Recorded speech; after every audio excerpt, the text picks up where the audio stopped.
दुर्गा सप्तशती पहला अध्याय। मेधा ऋषि का राजा सुरथ और समाधि को भगवती की महिमा बताते हुए मधुकैटभ वध का प्रसंग। ओम प्रथम चरित्र के ब्रह्मा ऋषि महाकाली देवता गायत्री छंद नंदा शक्ति रक्त नंदिका बीज अग्नि तत्व और ऋग्वेद स्वरूप है। श्री महाकाली देवता की प्रसन्नता के लिए प्रथम चरित्र के जप में विनियोग किया जाता है। भगवान विष्णु के सो जाने पर मधु और कैटभ को मारने के लिए कमल जन्मा ब्रह्मा जी ने जिनका स्तवन किया था, उन महाकाली देवी का मैं सेवन करती हूँ। वे अपने 10 हाथों में खड्ग, चक्र, गदा, बाण, धनुष, परिघ, शूल, भुशुंडी, मस्तक और शंख धारण करती है। उनके 3 नेत्र हैं। वे समस्त अंगों में दिव्य आभूषणों से विभूषित हैं। उनके शरीर की कांति नीलमणि के समान है तथा वे 10 मुख और 10 पैरों से युक्त है। ओम चंडी देवी को नमस्कार है। मार्कंडेय जी बोले, सूर्य के पुत्र सावर्णी जो 8वें मनु कहे जाते हैं, उनकी उत्पत्ति की कथा विस्तार पूर्वक कहता हूँ, सुनो। सूर्य कुमार महाभाग सावर्णी भगवती महामाया के अनुग्रह से जिस प्रकार मनवंतर के स्वामी हुए, वही प्रसंग सुनाता हूँ। पूर्व काल की बात है। स्वारोचिस मनवंतर में सुरथ नाम के एक राजा थे, जो चैत्र वंश में उत्पन्न हुए थे। उनका समस्त भूमंडल पर अधिकार था। वे प्रजा का अपने और पुत्रों की भांति धर्म पूर्वक पालन करते थे। तो भी उस समय कोला विध्वंसी नाम के क्षत्रिय उनके शत्रु हो गए। राजा सुरथ की दंड नीति बड़ी प्रबल थी। उनका शत्रुओं के साथ संग्राम हुआ। यद्यपि कोला विध्वंसी संख्या में कम थे, तो भी राजा सुरथ युद्ध में उनसे परास्त हो गए। तब वे युद्ध भूमि से अपने नगर को लौट आए और केवल अपने देश के राजा होकर रहने लगे। समूची पृथ्वी से अब उनका अधिकार जाता रहा, किंतु वहां भी उन प्रबल शत्रुओं ने उस समय महाभाग राजा सुरथ पर आक्रमण कर दिया। राजा का बल क्षीण हो चला था, इसलिए उनके दुष्ट बलवान एवं दुरात्मा मंत्रियों ने वहां उनकी राजधानी में भी राजकीय सेना और खजाने को हथिया लिया। सुरथ का प्रभुत्व नष्ट हो चुका था, इसलिए वे शिकार खेलने के बहाने घोड़े पर सवार हो वहां से अकेले ही एक घने जंगल में चले गए। वहां उन्होंने विप्रवर मेधा मुनि का आश्रम देखा, जहां कितने ही हिंसक जीव अपनी स्वाभाविक हिंसा वृत्ति छोड़कर परम शांत भाव से रहते थे। मुनि के बहुत से शिष्य उस वन की शोभा बढ़ा रहे थे। वहां जाने पर मुनि ने उनका सत्कार किया और वे उन मुनि श्रेष्ठ के आसन पर इधर उधर विचरते हुए कुछ काल तक रहे। फिर ममता से आकृष्टित होकर वहां इस प्रकार चिंता करने लगे, पूर्व काल में मेरे पूर्वजों ने जिसका पालन किया था, वही नगर आज मुझसे रहित है। पता नहीं मेरे दुराचारी भृत्यगण उसकी धर्म पूर्वक रक्षा करते हैं या नहीं। जो सदा मद की वर्षा करने वाला और सूरवीर था, वह मेरा प्रधान हाथी अब शत्रुओं के अधीन होकर न जाने कितने भोगों को भोगता होगा। जो लोग मेरी कृपा, धन और भोजन पाने से सदा मेरे पीछे पीछे चलते थे, वे निश्चय ही अब दूसरे राजाओं का अनुसरण करते रहेंगे। उन अपव्ययी लोगों के द्वारा सदा खर्च होते रहने के कारण अत्यंत कष्ट से जमा किया हुआ मेरा वह खजाना खाली हो जाएगा। ये तथा और भी कई बातें राजा सुरथ निरंतर सोचते रहते थे। एक दिन उन्होंने वहां विप्रवर मेधा के आश्रम के निकट एक वैश्य को देखा और उससे पूछा, भाई तुम कौन हो? यहाँ तुम्हारे आने का क्या कारण है? तुम क्यों शोकग्रस्त और अनमने से दिखाई देते हो? राजा सुरथ का यह प्रेम पूर्वक कहा हुआ वचन सुनकर वैश्य ने विनीत भाव से उन्हें प्रणाम करके कहा। वैश्य बोला, राजन, मैं धनियों के कुल में उत्पन्न एक वैश्य हूँ। मेरा नाम समाधि है। मेरे दुष्ट स्त्री पुत्रों ने धन के लोभ से मुझे घर से बाहर निकाल दिया है। मैं इस समय धन, स्त्री और पुत्रों से वंचित हूँ। मेरे विश्वसनीय बंधुओं ने मेरा ही धन लेकर मुझे दूर कर दिया है। इसलिए दुखी होकर मैं वन में चला आया हूँ। यहाँ रहकर मैं इस बात को नहीं जानता कि मेरे पुत्रों की, स्त्री की और स्वजनों की कुशल है या नहीं। इस समय घर में वे कुशल से रहते हैं अथवा उन्हें कोई कष्ट है। वे मेरे पुत्र कैसे हैं? क्या वे सदाचारी हैं अथवा दुराचारी हो गए हैं? राजा ने पूछा, जिन लोभी स्त्री पुरुष आदि ने धन के कारण तुम्हें घर से निकाल दिया, उनके प्रति तुम्हारे चित्त में इतना स्नेह का बंधन क्यों है? वैश्य बोला, आप मेरे विषय में जैसी बात कहते हैं वह सब ठीक है, किंतु क्या करूं? मेरा मन निष्ठुरता नहीं धारण करता। जिन्होंने धन के लोभ में पड़कर पिता के प्रति स्नेह, पति के प्रति प्रेम तथा आत्मीयजन के प्रति अनुराग को तिलांजलि दे मुझे घर से निकाल दिया है, उन्हीं के प्रति मेरे हृदय में इतना स्नेह है। महामते, गुणहीन बंधुओं के प्रति भी जो मेरा चित्त इस प्रकार प्रेम मग्न हो रहा है, यह क्या है? इस बात को मैं जानकर भी नहीं जान पाता। उनके लिए मैं लंबी सांसें ले रहा हूँ और मेरा हृदय अत्यंत दुखित हो रहा है। उन लोगों में प्रेम का सर्वथा अभाव है, तो भी उनके प्रति जो मेरा मन निष्ठुर नहीं हो पाता, इसके लिए क्या करूं? मार्कंडेय जी कहते हैं, ब्राह्मण तदंतर राजाओं में श्रेष्ठ सुरथ और वह समाधि नामक वैश्य दोनों साथ साथ मेधा मुनि की सेवा में उपस्थित हुए और उनके साथ यथा योग्य न्यायानुकूल विनयपूर्ण बर्ताव करके बैठे। तत्पश्चात वैश्य और राजा ने कुछ वार्तालाप आरंभ किया। राजा ने कहा, भगवान, मैं आपसे एक बात पूछना चाहता हूँ, उसे बताइए। मेरा चित्त अपने अधीन न होने के कारण वह बात मेरे मन को बहुत दुख देती है। जो राज्य मेरे हाथ से चला गया, उसमें और उसके संपूर्ण अंगों में मेरी ममता बनी हुई है। मुनि श्रेष्ठ, यह जानते हुए भी कि वह अब मेरा नहीं है, अज्ञानी की भांति मुझे उसके लिए दुख होता है। यह क्या है? इधर यह वैश्य भी घर से अपमानित होकर आया है। इसके पुत्र, स्त्री और भृत्यों ने इसे छोड़ दिया है। स्वजनों से ने भी इसका परित्याग कर दिया है, तो भी यह उनके प्रति अत्यंत हार्दिक स्नेह रखता है। इस प्रकार यह तथा मैं दोनों ही बहुत दुखी हैं। जिसमें प्रत्यक्ष दोष देखा गया है, उस विषय के लिए भी हमारे मन में ममता जनित आकर्षण पैदा हो रहा है। महाभाग, हम दोनों समझदार हैं, तो भी हम में जो मोह पैदा हुआ है, यह क्या है? विवेक शून्य पुरुष की भांति मुझ में और इसमें भी यह मूढ़ता प्रत्यक्ष दिखाई देती है। ऋषि बोले, महाभाग, विषय मार्ग का ज्ञान सब जीवों को है। इसी प्रकार विषय भी सबके लिए अलग अलग है। कुछ प्राणी दिन में नहीं देखते और दूसरे रात में नहीं देखते, तथा कुछ जीव ऐसे हैं जो दिन और रात्रि में भी बराबर ही देखते हैं। यह ठीक है कि मनुष्य समझदार होते हैं, किंतु केवल वे ही ऐसे नहीं होते। पशु, पक्षी और मृग आदि सभी प्राणी समझदार होते हैं। मनुष्यों की समझ भी वैसी ही होती है जैसी उन मृग और पक्षियों की होती है, तथा जैसी मनुष्यों की होती है वैसी ही उन मृग, पक्षी आदि की होती है।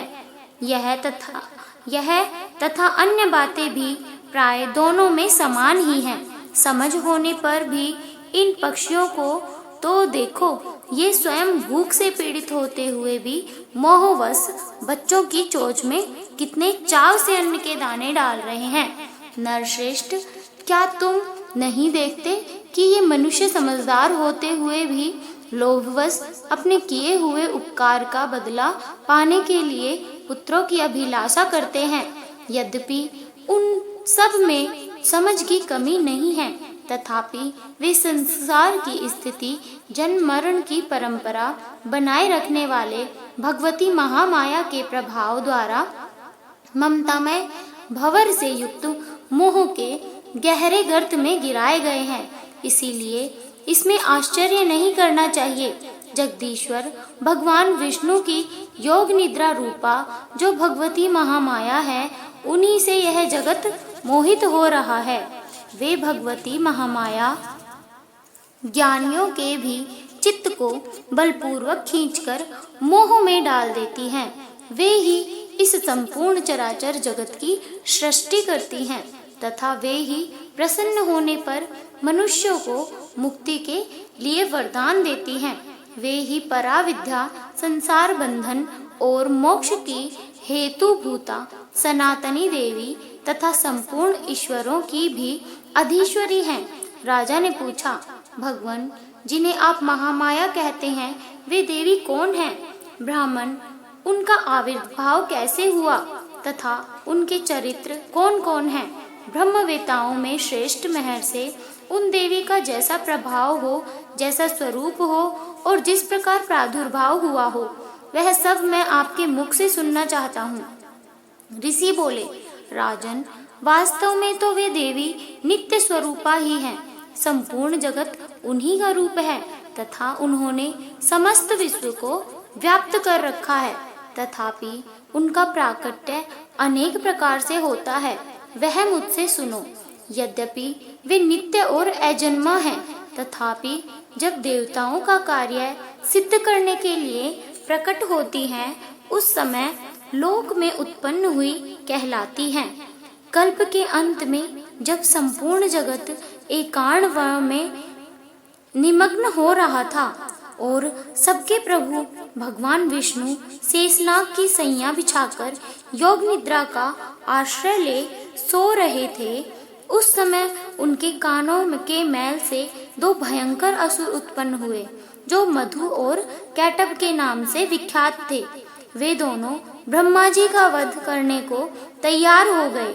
भगवान विष्णु के नाभि कमल में विराजमान प्रजापति ब्रह्मा जी ने जब उन दोनों भयानक असुरों को अपने पास आया और भगवान को सोया हुआ देखा, तब एकाग्रचित्त होकर उन्होंने भगवान विष्णु को जगाने के लिए उनके नेत्रों में निवास करने वाली योग निद्रा का स्तवन आरंभ किया, जो इस विश्व की अधीश्वरी, जगत को धारण करने वाली, संसार का पालन और संहार करने वाली तथा तेज स्वरूप भगवान विष्णु की अनुपम शक्ति है। उन्हीं भगवती निद्रा देवी की भगवान ब्रह्मा स्तुति करने लगे। ब्रह्मा जी ने कहा, देवी तुम ही स्वाहा, तुम ही स्वधा और तुम ही वसटकार हो। स्वर भी तुम्हारे ही स्वरूप हैं। तुम ही जीवन दायिनी सुधा हो। नित्य अक्षर प्रणव में अकार, उकार, मकार, इन तीन मात्राओं के रूप में भी तुम ही स्थित हो तथा इन तीन मात्राओं के अतिरिक्त जो बिंदु रूपा नित्य अर्ध मात्रा है, जिसका विशेष रूप से उच्चारण नहीं किया जा सकता, वह भी तुम ही हो।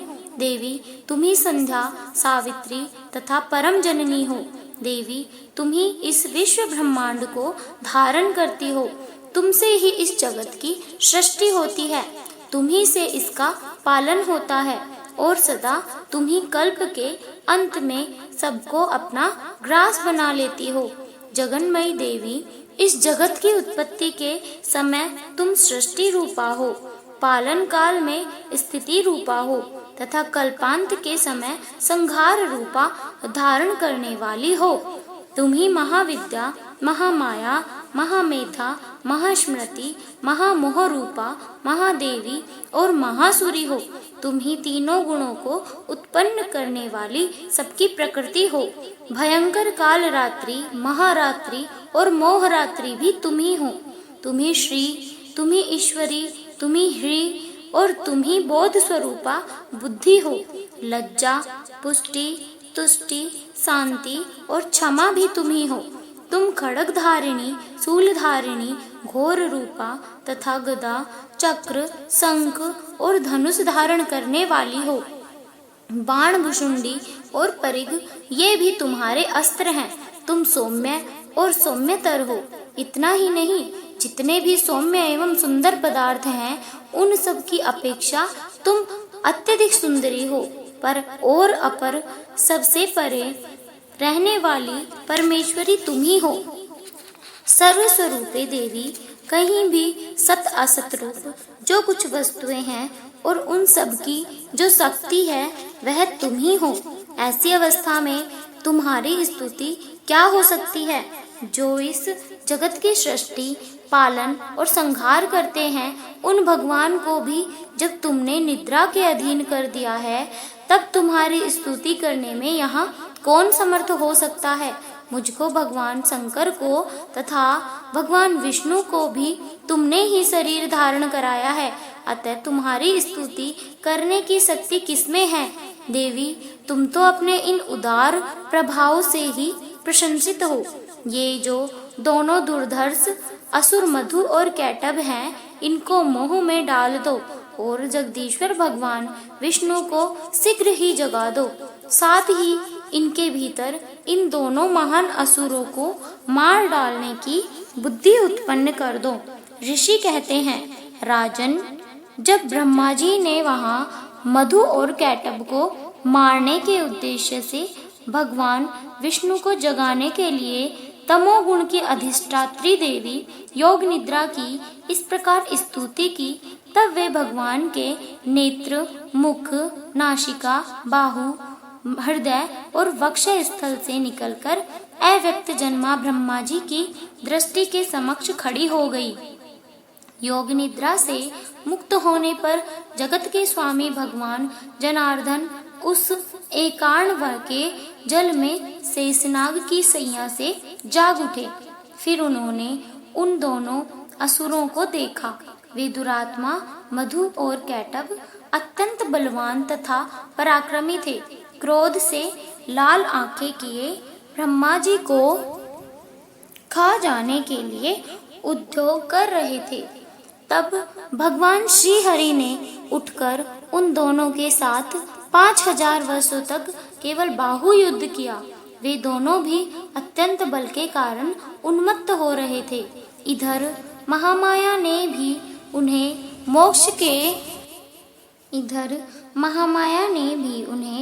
मोह में डाल रखा था। इसीलिए वे भगवान विष्णु से कहने लगी, हम तुम्हारी वीरता से संतुष्ट हैं, तुम हम लोगों से कोई वर मांगो। श्री भगवान बोले, यदि तुम दोनों मुझ पर प्रसन्न हो तो अब मेरे हाथ से मारे जाओ। बस इतना सा ही मैंने वर मांगा है, यहाँ दूसरे किसी वर से क्या लेना है। ऋषि कहते हैं, इस प्रकार धोखे में आ जाने पर जब उन्होंने संपूर्ण जगत में जल ही जल देखा, तब कमल नयन भगवान से कहा, जहाँ पृथ्वी जल में डूबी हुई न हो, जहाँ सूखा स्थान हो, वहाँ हमारा वध करो। ऋषि कहते हैं, तथा अस्तु कहकर शंख, चक्र और गदा धारण करने वाले भगवान ने उन दोनों के मस्तक अपनी जांघ पर रखकर चक्र से काट डाले। इस प्रकार ये देवी महामाया ब्रह्मा जी की स्तुति करने पर स्वयं प्रकट हुई थी। अब पुनः तुमसे उनके प्रभाव का वर्णन करता हूँ।